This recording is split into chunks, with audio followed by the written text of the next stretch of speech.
Bruno Dubois, je suis professeur de neurologie à l'hôpital de la Salpêtrière et je suis en charge du projet CERMAD. 2026 va voir la première pierre du bâtiment qui est financé. Le permis de construire a été déposé, on attend le retour mais qui devrait être positif et donc ça va démarrer au printemps, enfin. C'est un nouveau concept, c'est un bâtiment de recherche clinique. On va chercher chez le patient le secret de la maladie. Deuxièmement, c'est un bâtiment qui a lieu à la Salpêtrière, qui est le plus grand hôpital d'Europe et qui est un hôpital très connu dans le domaine de la neurologie, puisque c'est là que la neurologie a été découverte par Charcot. Troisièmement, il est dans un emplacement particulier de la Salpêtrière, puisqu'il est dans l'enceinte même de la neurologie. Donc on va mettre un pilotis sur lequel va reposer ce bâtiment CERMAD. Première pierre au printemps, et pour une construction qui va durer 1 an et demi et qui sera donc terminée probablement à fin 2027. Fin 2027, dès que le bâtiment est ouvert, tout est programmé pour l'accueil des patients et pour pouvoir travailler sur les données que l'on aura. D'ailleurs, on a déjà les cohortes.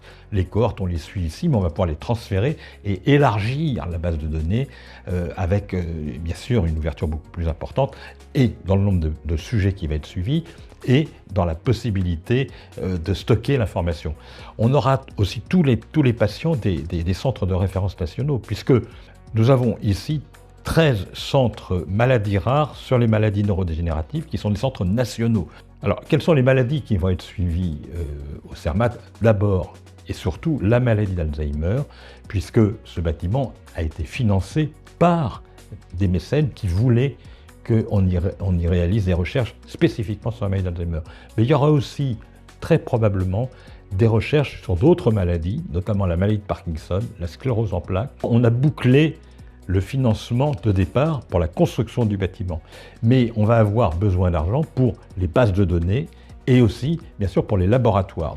Alors je me tourne vers nos futurs donateurs. Il est très important de s'associer à ce projet puisque le CERMAD, c'est à la fois une magnifique construction dans un lieu idéal, mais c'est aussi, bien sûr, un lieu où on va faire de la recherche. On va avoir besoin de financement pour la recherche et notamment du matériel de laboratoire. Donc nous avons besoin de votre aide pour que dès 2027, ce bâtiment puisse pouvoir faire les recherches pour lesquelles il a été conçu.